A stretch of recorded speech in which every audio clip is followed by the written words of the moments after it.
One small step for man, one giant leap for mankind.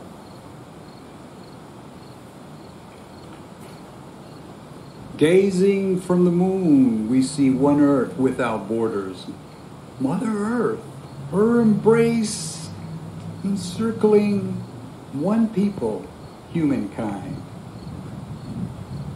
Apollo, the Greek god of poetry, calls all the poets of the nations, ancient and modern, east and west, to assemble on the moon to consult on the meaning of modern life. The Parliament of Poets sends the main character, the poet of the moon, on a journey to the 7 continents to learn from all of the spiritual and wisdom traditions of humankind. On Earth and on the moon, the poets teach a new global, universal vision of life. O Muse, O Maid of Heaven, O circling moon, O lunar glory of the midnight sky, I call on thee to bless thy servant's tongue, descend upon thy pillar of light. Moonbeam blessings that from my mouth may pour forth at least a fraction of the love I hold for thee. Sweet blessings for service to God's creation and his creative word, the Bible's thundering verses, Brahma of the Upanishads, Allah the compassionate, Buddha's meditative mystery, Confucius and the Tao. O great spirit of the many tribes and the peoples, if I have ever sacrificed for thee long years drinking water from a wooden bowl, hear my appeal and inspire me to sing the tale supernal upon the moon. The Parliament of Poets, assemblage of thy devoted ones, God intoxicated, survey the cosmos and the centuries. In the mid-part of the moon I stood in the midst of the sea of tranquility, looking around me from rim to curving rim, the brilliant moonscape against the blackest black of space, stark blackness, polarities of light and night, where a human footstep marked a giant leap forward in lunar dust for all mankind. Footsteps still all about, undisturbed, untouched by decades of time, destined to remain for all time, eternity, or as near to it as we can imagine, unlike what Robinson Crusoe found, an ephemeral footprint on a beach. Here with instruments and a flag unfurled in the solar wind, half a lunar module, the descent platform left far behind, the glory of the moon and all creation. And then I saw him sitting upon his nag, Rosinante, Don Quixote, a lance resting across his saddle, as he leaned forward from next to a crater, gazing my way. At first, shock overwhelmed me, finding myself where I was, disoriented, disbelieving. How could it be? I stood there without an encumbering spacesuit, lightly clad in my old corduroy jacket, worn beyond its prime, breathing in the atmosphere of the moon. The man of La Mancha plodded slowly on his nag. Even as I began to realize we were not alone, a crowd of people were coming toward me too. How could they have gotten there as well, I wondered. My own presence and Cervantes still a mystery, unexplained, beyond belief, amazement, deeply stirring, shaking my very being as I recall my flight to the moon.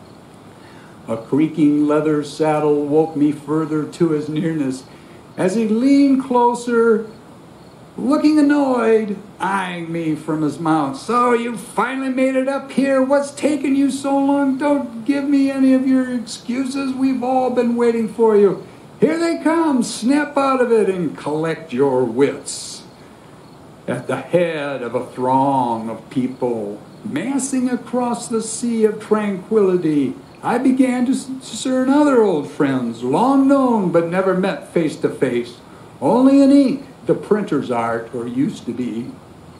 In the front of the crowd I saw Du Fu, wrapped in Confucian reserve and robe, exiled, forced to wander and beg, seeking crumbs at the door of the great, hoping for an appointment from the emperor, dreaming of a great man who would bring down the river of heaven to wash away the blood of weapons never to be used again. Flowing behind him, his robes turned up the moon dust like a mist about his feet.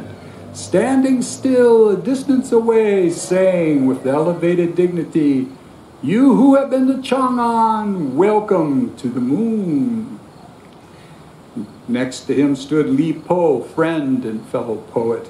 Bai Jui followed both, a voice for the people, daring to speak of injustice to the emperor, his fame reaching all the way to distant lands, far to the east, Korea and Japan, a lay Buddhist to the fragrant mountain. The scent of the same fragrance came from the Japanese poets next to him, Basho like a monk, but dust of the world upon him. Saigyo, a monk who left his military clan. Zeami, playwright of the court, whose plays lay bare as time, cutting through to another realm like a samurai sword. Milarepa, the Tibetan poet, clad in cotton, wrapped in selfless practice, detached but from Buddha's teaching of Dharma. Another fragrance too, rose petals and poppies, attar and rumi, the flight of the hoopoe to the samorg, the beloved, delirious, whirling in a vortex of longing, and Naguib Mahfouz wearing a cravat. They and many other poets flowed into the landing site. Samuel Johnson and Thomas Gray, Henry Vaughan and George Herbert, Dryden, Shakespeare and Marlowe bend beside them, jostling and pushing forward Shelley and John Keats, William Wordsworth, Longfellow, Robert Burns looking ready still to raise a pint for old Lang Syne, his Mountain Daisy and Rose, while Welsh bards stood on a rock with Taliesin, spreading out around space junk left behind. Between and among the old instruments, the hardware of tranquility bass. I could see now poets of the book, Job of tested patience, long suffering, Dante, the man who had been to hell, Milton, who justified the ways of God's song of the conquering evolution of the soul, the battle of good and evil, choosing through free will God's holy gift. Rumi's Indian brother, reincarnated, Kabir, weaver of a Muslim Hindu cloth, warp and woof of the one, free of duality. Vyasa, Kalidasa, and Tagore all had come from their ashrams to the moon. And standing nearby, Sinliki Unini, "O moon god, accept my prayer," who entered into the spirit of he who saw the deep. Out of the libraries of Babylon, Sumer raised the song of Gilgamesh and Enkidu, their journey through Mesopotamia. From every land and clime, all around they stood, poets of every continent, jostling for a sight of the poet from earth, ahead of his time, new arrival, not yet translated to the spirit of the universe. African poets and shamans, griots of ancient songs, singers of rituals, nobly held their instruments, flutes and calabashes, drums, ready to play as though Balafaseki were about to step forward to sing the tale of Sogalan's son, Sunyata, unifier of Mali and much of the Africa of his day. Aimé Césaire, saluting Africa. Leopold Sédar Senghor, the widening world. In Moonglow, Christopher Okigbo, naked before Mother Idato. And from the Americas, too, were tellers of tales. Hopi and Navajo, Lakota, Odawa and Iroquois, Mohican, American tribes beyond telling. Incan and Aztec, Aborigines of Australia, drums and didgeridoos, island peoples. Together Merlin and Queen Mab stood before the crowd, He holding out his staff, she clothed in nature's bountiful plenty, catching the eye of many a poet and seer. Speaking the thought of many present, addressing Cervantes, Merlin asked, "What is this embodied spirit doing here amongst us? Disturbing the serenity of our lunar home. How can this be? Is this one of your quixotic jokes? Did you bring him here, and what's the point?" Cervantes leaned slightly back in the saddle, Rosinante snortling, giving her head a little shake, her mangy mane taking a while to resettle in low gravity. All eyes moved from Merlin to Cervantes, who replied, once peace and quiet had resumed, though how and why the heavenly realm that poets have occupied from time immemorial could be compromised, still seemed to hang upon the lips of many, glared from their eyes full of curiosity. Cervantes, cocking back his head with authority, swept his eyes over the assembly of poets. The pressing multitude began.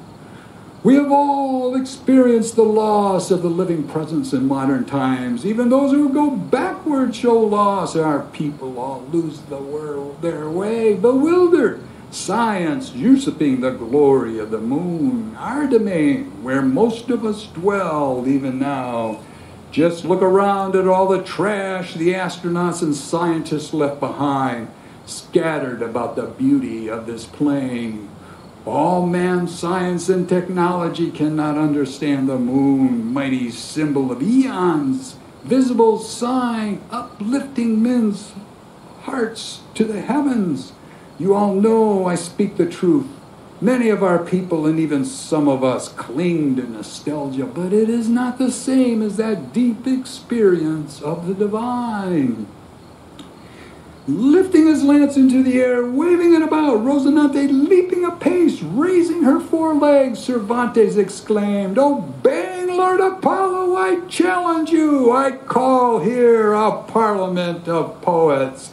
In high consultation we shall find the way back home to the depths of man's soul, what we have all known and sung about for our people, that they might find wisdom through delight."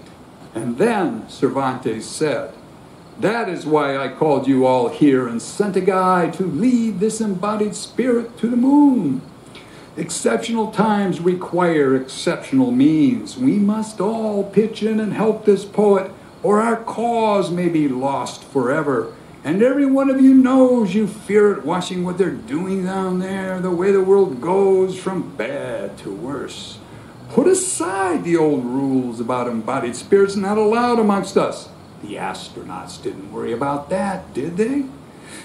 It's too late now. The urgency of the hour must bring us together for all mankind. We have all arrived. Let us begin. What shall we do and how? For 30 years I've studied and pondered, strived to understand. What do you advise? Tyrannies and oppressors, Marxists and fascists we've already had. Only madmen would want to go back to anything like that. Yet, order erodes. The tear rates, more decline and decadence deepen. A slough of despond draws in everything. Empire looms, grows. Corporate plutocracy, oligarchies of the billionaires with no commitment to any nation or people. Global, exploiting the masses everywhere. Reduced to wage slaves with wages going down, stripping entire nations of their wealth. Plato's luxurious city global now, spanning the earth, trampling the poor and humble and what used to be the middle class, much under duress, sinking below the waves, enervated civilizations losing the will to live. Young men and women, even the will to procreate, make a life together. I swung away from the assemblage, looking behind the lunar module, the Earth, high above the curving horizon, a small blue-white ball, our home. against the blackest black of space, vast space, wondering whether I could prove worthy of the theme, shoulder such a load, sing a vision beyond the Augustus of an age, where the rule of the greedy wealthy, seeking only their own welfare, not the common good, find the path into the regions of the soul. A great war cry went up, drums, tom-tom, the deep bass sound of tightly stretched hide, chanting of many braves, pounding of hearts, clearing a circle, poets made room for a young Lakota Indian brave, strong and virile, raising a hoop before him, dancing the hoop dance of his people, the hoop dance of all the peoples of Mother Earth, far above, while all stood round, the poets and seers, shamans and singers, griots and troubadours, bards and rhapsodes, watching him pounding moon dust, mesmerized, for he danced in another world, the world, as it were, of the moon. Behind him all could see the hoop of the earth, beyond the hoop of the moon, within the hoop of the moon's own hoop, the hoop of our rotating solar system, the hoop of the spiraling Milky Way, the hoops of the endless universe.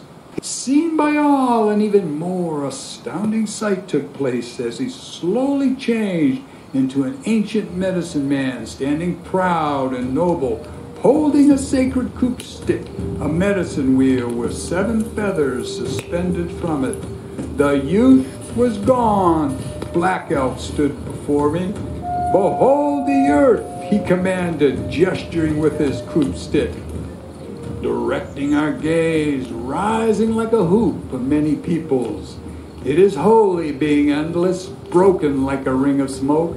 The broken hoop begins to heal, to encircle the Indian nation. All nations heal. All the universe seemed to listen. In a sacred manner, wide as starlight, though broken and scattered, Black Elk moved toward me, lifting his hoop stick to earth. The holy tree will heal and flourish.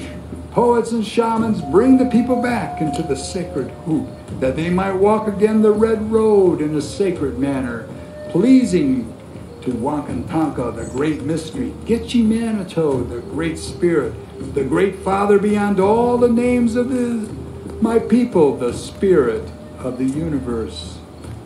Looking out over the sea of tranquility at the sea of faces, following his every word, Black Elk said, though nations are in despair, teach this poet your strong medicine, that he might help humankind walk the good road again.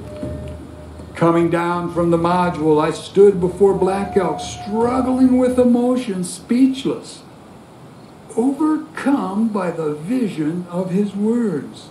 Black Elk began chanting, raising the hoop, raising the vision of man, not white nor red, but human, before the universe, the good earth spinning in the background.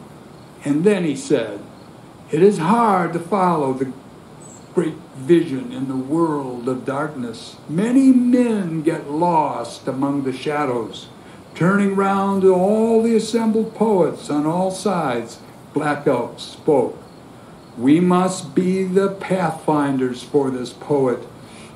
Guide him through the forest of memory on the right path.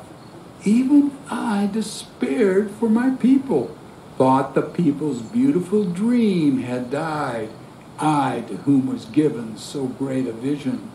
Sometimes dreams are wiser than waking.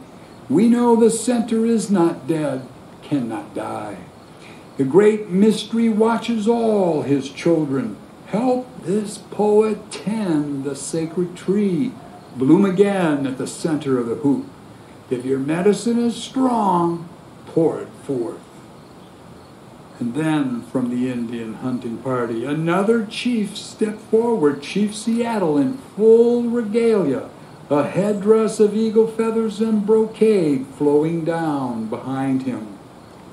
Standing next to Black Elk, Chief Seattle said, gazing at our planet, every part of Earth is sacred to our people. pine needles and sandy shores, dark woods and meadows, the howling wolf and the humming insect, all are holy. The earth is our mother. What befalls her befalls the sons of earth. Earth does not belong to man. Man belongs to earth. The great mystery has woven this web. Man is but a strand within it. Our God is the God of all people. The earth is precious to him. To harm the earth is to heap contempt upon him. We must preserve the land for all children. There is only one God, and we are brothers after all. Black Elk, you must teach this poet your strong medicine. Take him to the caves below before our people, time before time, before we cross the land and ice, into the deep caves of the past. Teach him the ways of earth people. As into a sweat lodge he must go, so that his tongue may chant the song that will help the great world tree grow again. At last a great circle of peace hooped the globe. With those words the great chief passed back into the hunting party, his words in the moon air, leaving all pondering deeply what he had said. I found myself sitting in my study, dozing over a book, Cervantes' Don Quixote, surrounded by volumes of world classics, the Japanese Manyoshu and the Indian Bhagavad Gita, Saigyo and Basho, Mu Chang'en's Journey to the West, Rumi's Love for Shamsuddin, Attar's for the Samorg, Epics of Africa, the Poems of China, ancient and modern, the magic of Borges's Ficciones. And then something began to happen. Those he summoned began to appear. Together we could see them. The fairy queen, trailing his crew, came twinkling in. Apsaras and Gandharvas from the east, sphinxes and griffins of 1,001 nights of dreaming, the noble vulture Garuda from standing guard in India, Mother Goose's proverbial man in the moon, her storybook cow that jumped over the moon, Feng Wang, the Chinese phoenix bird, along with the Russian firebird and their Greek consort, all came down to serve the fairy queen, who deftly exercised her royal sway, looking at Bob, intoned in silver notes. My lord, you called, and we have come to do your bidding, poet true and valiant, pure of heart. Thy melodious song, nectar to our breast. We thirst to hear your words that guide us aright, poet seer. Though judged legally blind by bureaucratic ignoramuses, we know better that thy penetrating sight perceives what other men unwisely neglect. And so we are here, guided to be your guide, and up toward the empyrean carry thee, and thy charge to heaven's light. Great symbol of majesty's highest rule, light saving us from pitch black darkness, raising men's minds above the lowly earth. Light in all its glory we shall ride, moonbeams from the moon on high shall safe passage grant. Our road, supernal physics, deepest insight into light, the energy and mystery of the universe. I come to petition further on your behalf, spreading her tender hands out toward the crystal sky, she demurely began her appeal. True light, if ever you have sought to guide us, guide now, that these poets may assemble on the moon, your orb bejeweled in brightest light. In time of darkness enlighten our minds. This corporeal one especially requires your transcendent energy. Let us rise within thy brilliant light enwrapped, vision visionary, All mystic beings attest, rise, elevated by thee. She gestured us closer. Together poets stand, and in the evening light we now could see the day as we spoke, having passed into night. Moonbeams upon the meadow of my backyard, shimmering light, descended energy of the far-off moon. The hoopoe and all her flock having sailed back over the trees, swirling around the circle, joined and accompanied by Queen Mab's crew, fairies and genii, and magical beings. Robert and I found we were rising in flight, lifting off like a Saturn V rocket from Cape Canaveral, not in a violently shaking roar, but in fluid bird song. Queen Mab and Japara were at our lead, carrying us aloft, light speed for the moon, and we within a shining beam, a tower of light, twin towers, soared heavenward beyond time and earth, accompanied by all the multitude of birds and fairy folk. Together the angle of ascent achieved. I thought, who needs warp drive when I've got Queen Mab, my escort and midwife of my dreams? And so she brought us here to fairyland, Japara, and all the other wondrous folk, even where you see us now before you, the sea of tranquility, all tranquil here, earthly turmoil left far behind, place of pain and human strife. So it seems, unending. On the old Silk Road, with the sun, we entered the cave. Tang Dynasty, the Chinese Monkey King Sun Wukong, silently stepping aside, staying back out of the way, allowed me to move forward past the murals toward the niche, deeper toward the western wall, where those before me reigned in splendor glory. The Buddha Sakyamuni, his right hand raised in the mudra of have no fear, though I was already far beyond fear, where no fear can ever reach, taking in all the scene, sitting on an octagonal throne, Mount Meru as it were, the center of the universe, cosmic mountain transcending the worldly plane, far beyond the mountain caves. Thus I heard it said, Ananda passed down the Buddha's words to the generations, flowing out around the world and through the worlds, his hands raised together in front of him, ready to serve selflessness his station. To the right, flanked by Mahakajapa, an old monk, mendicant, a little gaunt.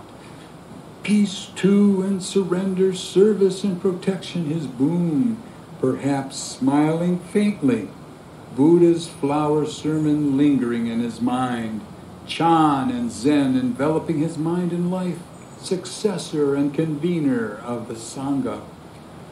Buddha entrusting him with the Dharma gate, no words or letters, the form of the formless, a transmission beyond remembered scripture, experience, not creeds and letters. So Kajapa stood and meditated next to Sakyamuni, right hand two raised and have no fear, Bodhidharma, his successor. The Lotus Sutra passing to all lands, the Tang Pantheon complete, raised to the highest heaven, Nirvana wrought at its best in paint and clay, artistic form of highest form in the heart of the cave, the Tang Cave 2, a map of the mind. The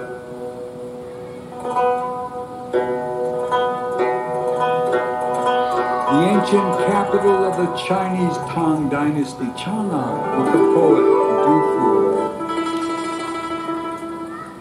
So you are the traveler from the moon, and I thought I had traveled long and far. I knew in an instant from the moonlight he was Du Fu, China's greatest poet. Du Fu led me through the courtyard and up some steps, a threshold, doorways, and we were there. at the entrance of the big wild goose pagoda, the temple of kindness and mercy. Quietly we climbed the many stairs. In my time, this was the top of the world. Nothing now for Xi'an western towers rising everywhere. Every time has its duty. One feels care and worry for it. I was driven by the troublesome times. How to advise and guide aright the emperor was all my thought, loyalty and duty. Humane thought and action through my poems in the end. Many hope that a new form of rule can be applied to the entire world. All leaders sitting down together, setting the world aright, cleansing the world of the weapons of blood, destroying them forever, never to be used again, beating, hammering the swords of war into farm tools and plowshares. Peace come round for all mankind, humanity. A great blessing your age has found despite its flaws. Chaos is the scourge of man. Duty requires you do all you can to protect and preserve good rule. Prevent the horrors that sweep a land when true rule is lost. Never cease your efforts. Forget the small-minded poetasters and pedants of your time, alienated, lost in self and sophistry. Think of the people. Warring states destroy the human life of all. Drag down every human thing to violence. Bloodshed, crush the tender flowers, 100 flowers, bleach bones along the roads and ditches, and deserts, wasteland everywhere. Rise above the dread weight of despair. I will bring all the Chinese poets and meet you again on the moon. I had drawn closer, I recognized Job from William Blake's painting, as it were. The Hebrew poet, if not prophet, man of patience, suffering on an ash heap, in sackcloth, sitting in the moon dust. And then Job laid into me, you've never known suffering, nothing but whining and belly-aching, pampered Americans. All you modern people are the same. God owes you nothing. Backsliders, you're lucky he doesn't wipe you off the face of the earth. I'm done with you. Look up there. What do you see? You stood up to him once over some compelling Auschwitz of the soul. Didn't you teach man exclusivity of the chosen people? All that hubris set the ball rolling to the crematory. More like chosen to suffer and die like dogs, harassed and hounded everywhere we went, a scapegoat for all humanity. Adonai owes us some mercy as far as I'm concerned. Guiltless, are you? Going easy on yourselves? What about pure? And all right, we made a few mistakes with the Canaanites. So why are you still on your knees up here, begging for the mercy you think you deserve? Buddy, you and your generation ought to be doing a whole lot more of it, as you're going to find out if history is any indicator of collapse and ruin. As ignorant and arrogant as your leaders are, you're bound for tragedy, like Oedipus, my companion, in pain. Both eyes plucked out, blood and gore streaming down. Many entered the gas chambers with the Shema Israel on their lips, in their hearts. Remember, you can say anything to God as long as it's in defense of his creation, but don't tempt God or take him for granted. You can't hide your heart from the Holy One. He can use you as much as anybody else. Who do you think you are? Why shouldn't he? You serve the test as well as anybody. No one travels through the world unscathed.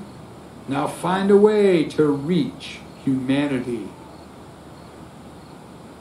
Job, I don't want to go back down there. You have to. It's where you still belong. You haven't earned the right to stay amongst us. That or hide your light under a bushel, self-accused and shamefaced before him. Your choice. The glowing coal upon your tongue, but to burn its way into your soul.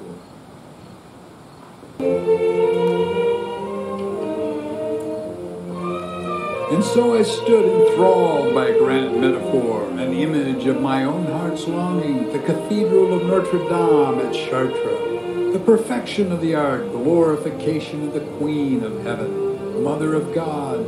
Dante led me on by stepping toward the great entry, the royal portal, drawing me with him by his example slowly toward the 3 12th century doors.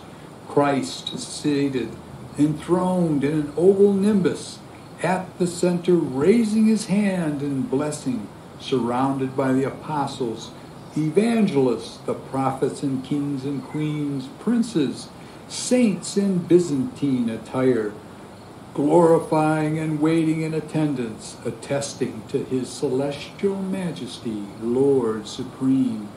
As my eyes adjusted to the interior, I perceived above and around me a glorious light flowing in through the rose window above, lancet windows below, those along the nave and far above in the clerestory, high up in the vaulted ceiling that seemed to rise heavenward almost forever, before closing their form as 2 rising hands pressed together in prayer. Almost breathless, I stepped ahead until my glance noticed on the floor in front of me a wide, remarkable design, a labyrinth, filling the nave from side to side. Deep into the cathedral, the Christian medicine wheel. Ancient Europe I knew, the way of life, my life symbol, emblem of the soul, metaphor of my long journey home. Led by all the poets to the land divine. Cling to love, it is the golden rule of God himself, the ancients, the truest gold, the only worth having, giving life to all. Up there from the moon, I would think you should be able to see it clearly. God's love encircling humanity. The teaching written on the green stick, ready ever to sprout anew, afresh for humanity. Take it to the moon. That is where it belongs, that all humanity may learn its secret, that when men lift their eyes to view the globe, they might recognize the symbol of their hope. On the other side of the crevasse, raise again this song. Beg God for his help.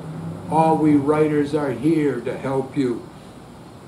You know that. Trust thyself, the ancient Greek way. And yes, you'll err, but as long as you fight for man, the muses and the gods shall guide you, stand beside you, defend you.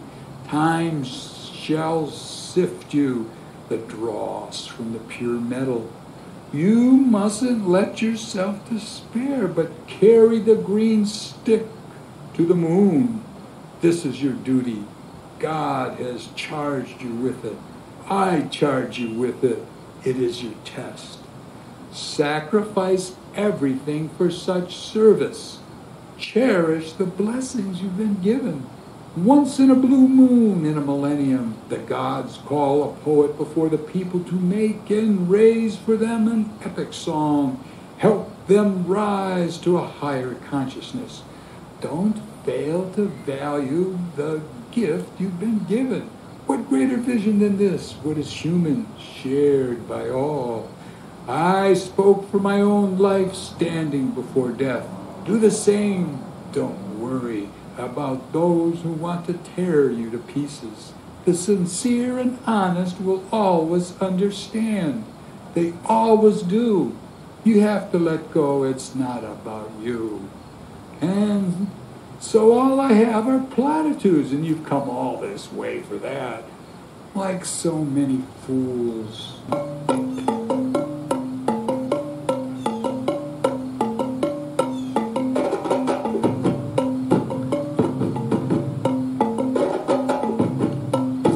in Africa, in the east of the Democratic Republic of the Congo. I am Sogalan, King Sunyata's mother, the good sorceress of ancient Mali, from the griot tradition. The poets of the moon ordered you here into Africa's heart of modern darkness, stirring painful memories for me. Though I was among the fortunate women stalked by hunters, I fended them off with porcupine quills.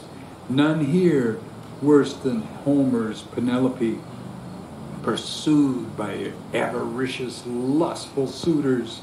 The Congo has lost the ways of the past. No sorcery can remove this misery, only renewal of the heart of man. I, Sogalan, see a vast refugee camp spanning this valley through the country, the continent, the world, out of the dark heart of humanity, standing by, watching, moved and unmoved, all complicitous, all lacking the will to stop the brutalization of village women.